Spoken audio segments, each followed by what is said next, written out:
Assalamualaikum warahmatullahi wabarakatuh. Waalaikumsalam warahmatullahi wabarakatuh. Ibu, mohon maaf mengganggu waktunya. Saya Delvi Septia Johana dari kampus IKIP Siliwangi. Saya sedang melaksanakan kegiatan KKN Mandiri tentunya di daerah masing-masing sesuai dengan domisilinya. Nah, Ibu izin menanyakan untuk beberapa pertanyaan tentang program pembelajaran di sekolah tentunya di saat pandemi COVID-19 ini. Nah, apakah Ibu berkenan untuk atau bersedia untuk menjawab pertanyaan-pertanyaan yang saya berikan? Insya Allah. Sebelumnya Ibu namanya siapa ya? Baik, saya perkenalkan diri. Nama Ibu Heni Heriani. Jabatan saya Kepala Tata Usaha atau Kasubag SMKN Kiara Pedes Kabupaten di Purwakarta. Silahkan mau nanya apa? Langsung saja ya Bu ya. Yang pertama yaitu apa metode yang dipakai di SMK Ibu atau metode pembelajaran pada saat COVID-19 di sekolah Ibu? Oh ya, saya coba jawab. Yang pertama, metodenya memakai satu project based learning, yaitu dengan memberikan pelatihan-pelatihan, tetapi itu dilaksanakan secara online ya. Karena mungkin kalau untuk siswa SMK sudah dewasa, sudah bisa memiliki HP sendiri-sendiri ya.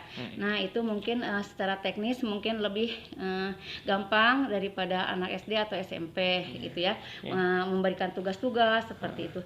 Yang kedua, daring method, yaitu mengatasi permasalahan yang terjadi sesekali itu secara dikumpulkan anak-anaknya gitu, membuat kelompok-kelompok kecil. Nah, gitu.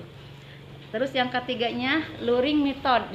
Luring yaitu pembelajaran tatap muka. Nanti ada evaluasi setiap 1 minggu, atau mereka ada permasalahan yang kurang mengerti, sekali-sekali diadakan Luring tadi itu tatap muka ya.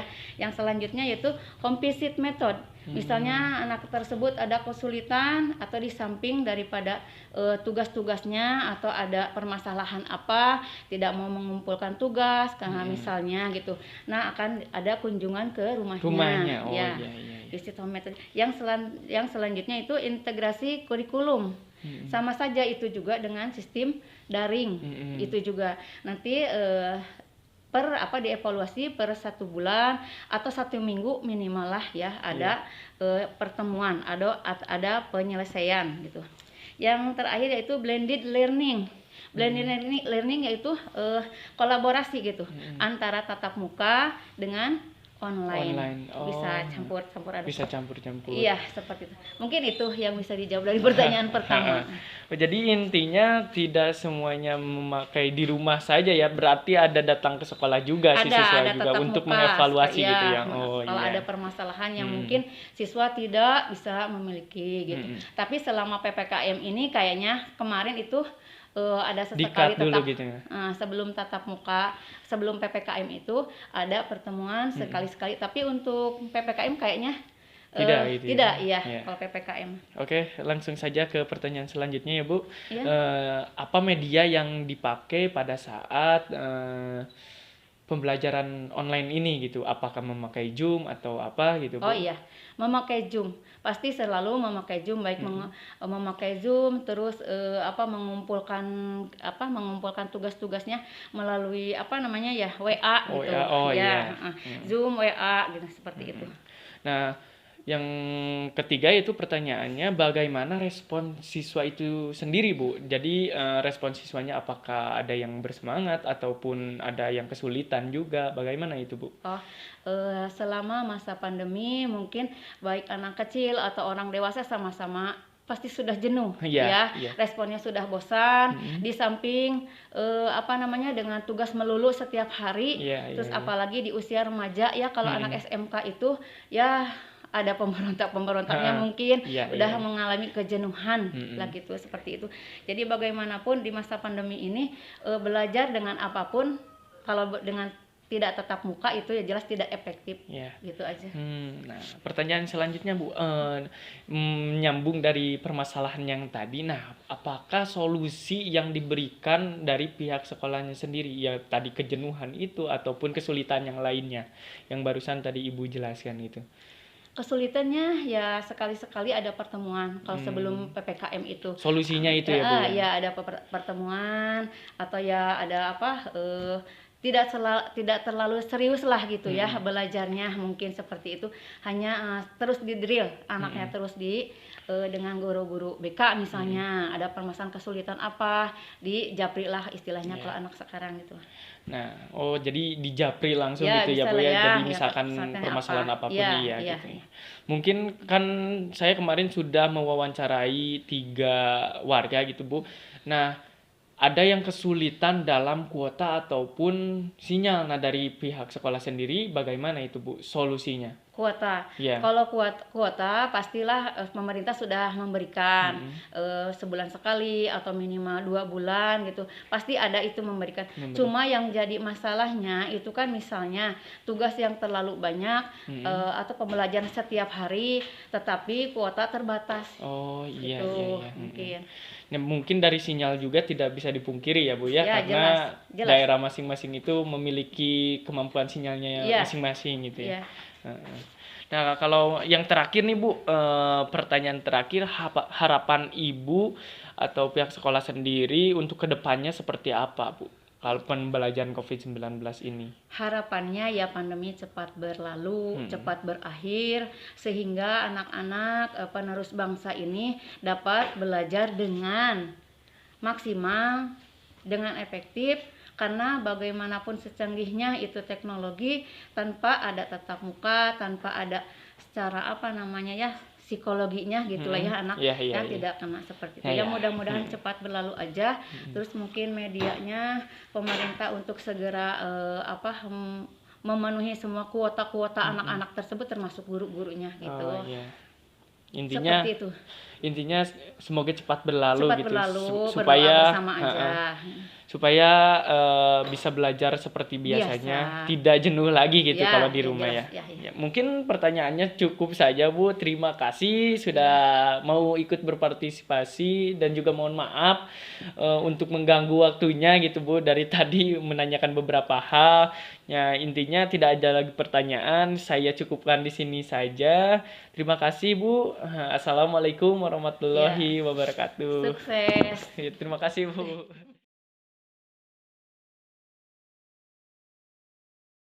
Assalamualaikum warahmatullahi wabarakatuh. Waalaikumsalam warahmatullahi wabarakatuh. Bapak, mohon maaf mengganggu waktunya. Saya Delvi Septia Johana dari kampus IKIP Siliwangi Cimahi. Saya sedang melaksanakan kegiatan KKN Mandiri, tentunya di daerah masing-masing sesuai dengan domisilinya. Nah, izin meminta waktunya untuk menanyakan beberapa hal tentang program pembelajaran di sekolah, tentunya di SDN 2 Sindang Sari ini. Nah, apakah Bapak berkenan untuk untuk berpartisipasi siap. menanyakan Boleh. hal gitu dari saya. Barangkali program pembelajaran di masa pandemi ya. Iya, gitu Pak. Ya, silakan. Bapak sendiri dengan siapa? Nama Bapak, itu nama Bapak Mehmet Johana. Jabatan di sini sebagai kepala sekolah di SDN 2 Sindang Sari ini. Oh iya. Tentunya di SDN 2 Sindang Sari ya Pak. Kita langsung saja ke pertanyaannya. Ya, silakan. Pertanyaan yang pertama yaitu apa metode yang digunakan pada saat pembelajaran COVID ini gitu, pembelajaran daring ya?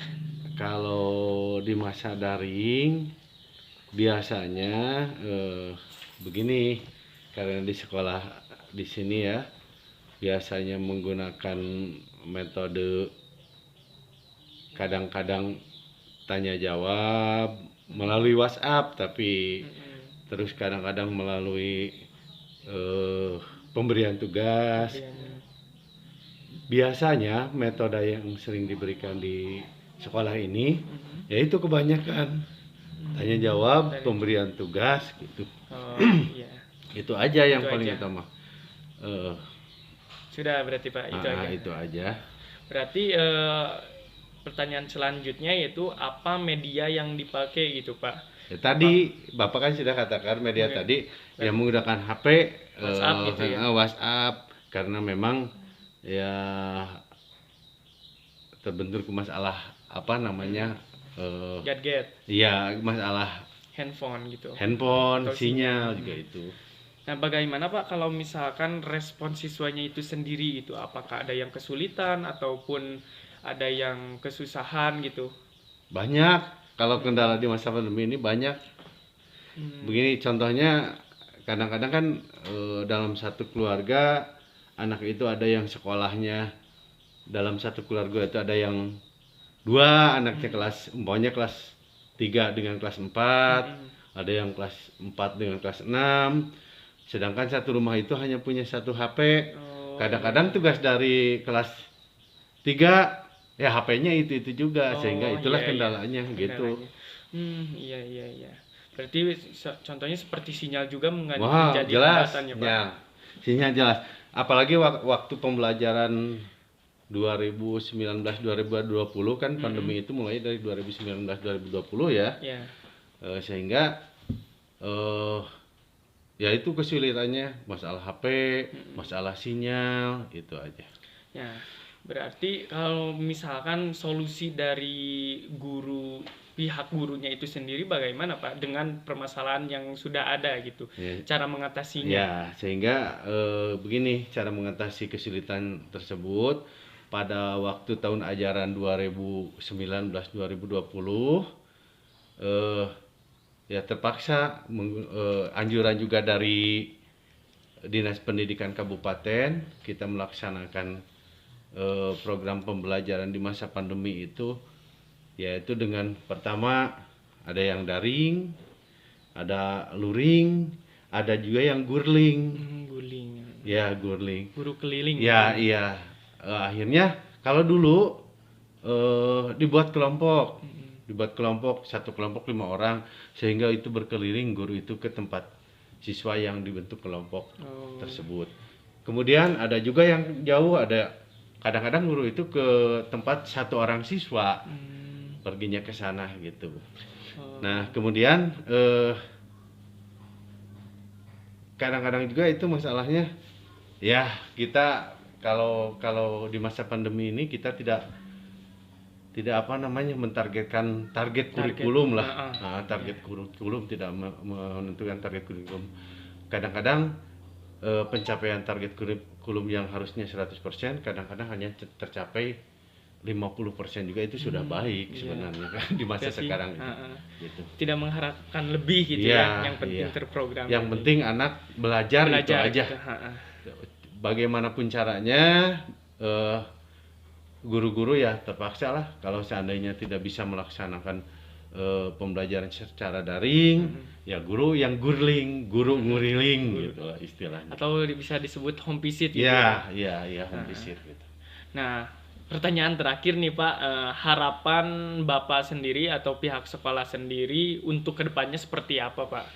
Harapan pihak sekolah mah ya mudah-mudahan aja pandemi ini cepat berakhir. Jadi ya pertama mungkin kita sudah jenuh dengan keadaan seperti ini. Ya, betul. Kita itu bekerja tapi tidak kelihatan bekerja gitu deh. Guru juga guru mengajar tidak kelihatan seperti mengajar gitu. Bahkan kendalanya di masa pandemi ini kadang-kadang ada tanggapan dari orang tua ya seperti itu, guru teh enakeun. Padahal kita lebih sulit sekarang daripada kita harus belajar tatap muka. Iya, betul. Cukup Pak, karena sudah terpenuhi juga. Iya. Tidak ada lagi pertanyaan gitu. Saya akan akhiri aja. Terima kasih Bapak yang sudah berpartisipasi. Mudah-mudahan sukses ya Dek. Amin ya Allah. Terima kasih. Cepat di wisuda. Amin Pak, amin ya. Mungkin terima kasih banyak. Mohon maaf itu kalau ada kata-kata atau bahasa yang salah. Saya akhiri saja wawancara kali ini. Terima kasih Pak. Assalamualaikum warahmatullahi wabarakatuh. Waalaikumsalam warahmatullahi wabarakatuh.